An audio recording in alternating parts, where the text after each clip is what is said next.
Percussion Axiom TV. I am your host, Tom Burritt. Today we are back with episode 95, part 3 in a series that we're calling Experimenting with the Programming Process. So, this series really has an axiom, which is just a viewpoint or a central theme that has to do with programming and creating, rather than a mood per piece through a whole recital, a similar mood, or at least an emotional arc to a much larger whole program. So if you haven't watched any of the previous episodes, I invite you to go check out part 1. You'll understand a lot more of what we're talking about if you see the series from the beginning.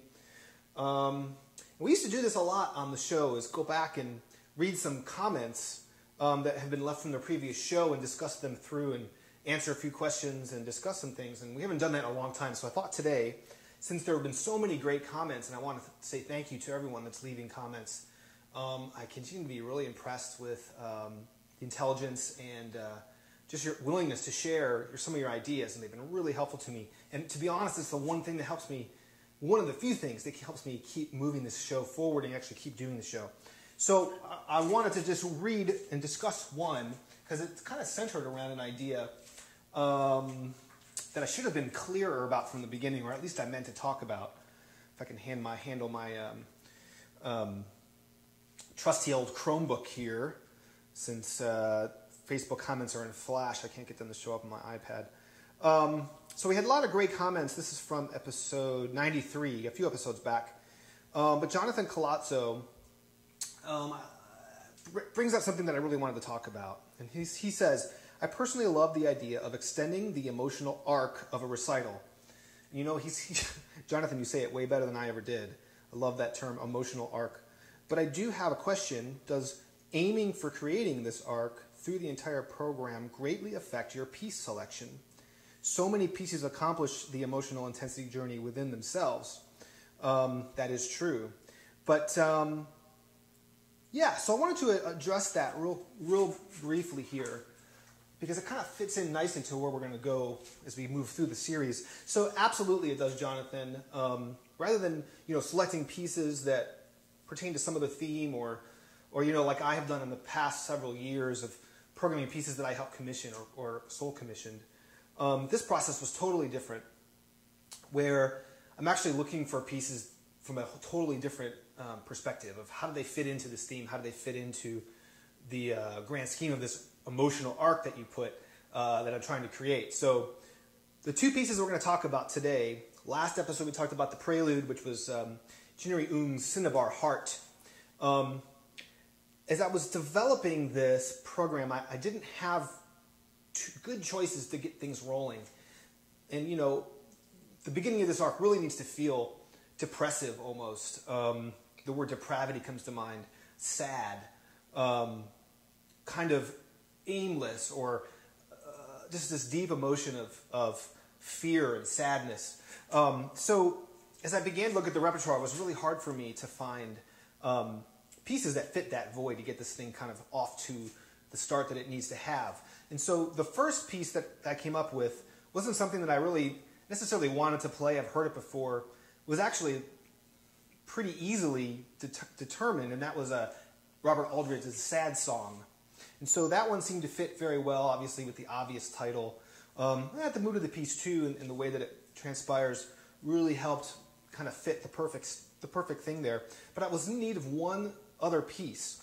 And so earlier this spring, a student of mine was in a lesson, and he was playing some things for me, and he was playing Jennifer Stazak's piece, 6 Elegies Dancing, which is a really interesting work.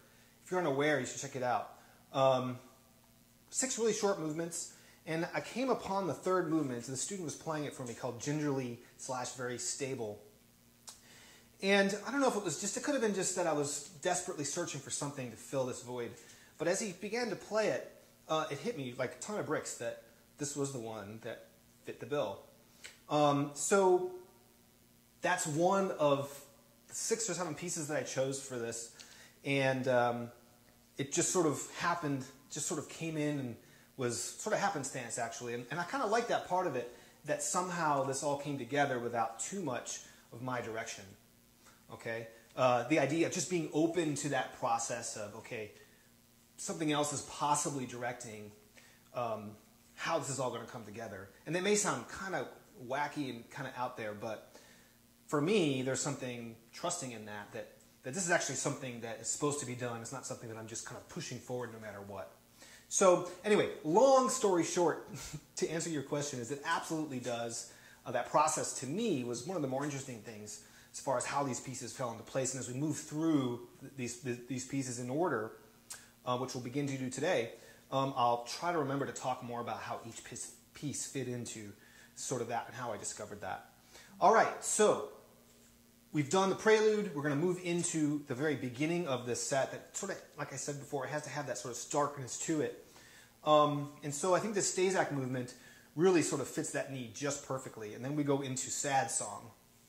So the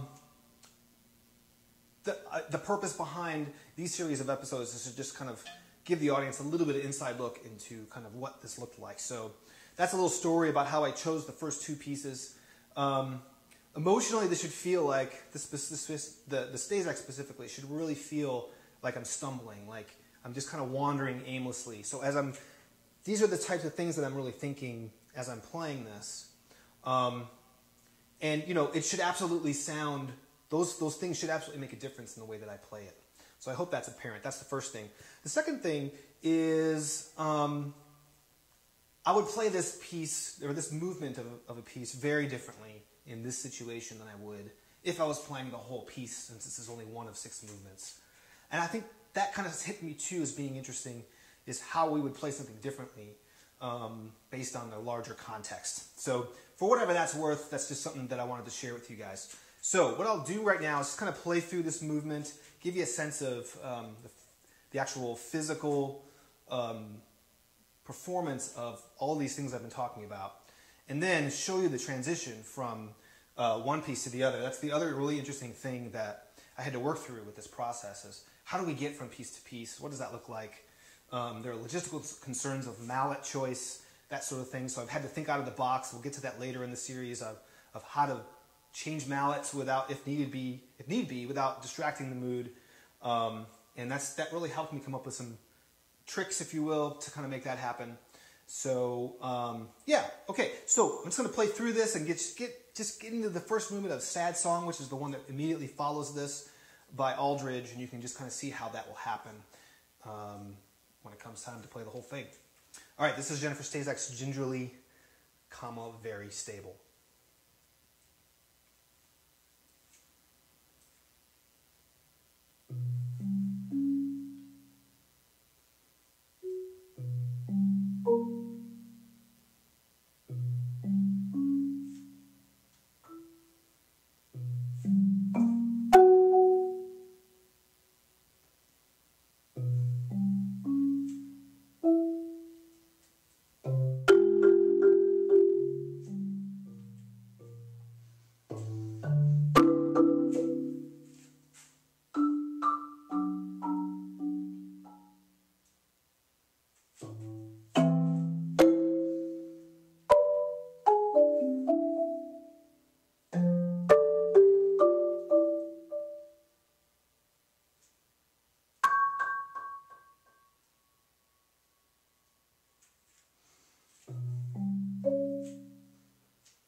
Okay, so there you have the first movement. It follows the prelude, the generating piece into Stazak and into just the very beginning of the Aldrich. I don't want to go too far with that, but hopefully you can see I've tried to give you this in as small space as possible, but it's still at the same time trying to give you an idea of what the process looks like. So anyway, we've gone on probably a little too long today. I apologize for that. I hope you guys find this interesting.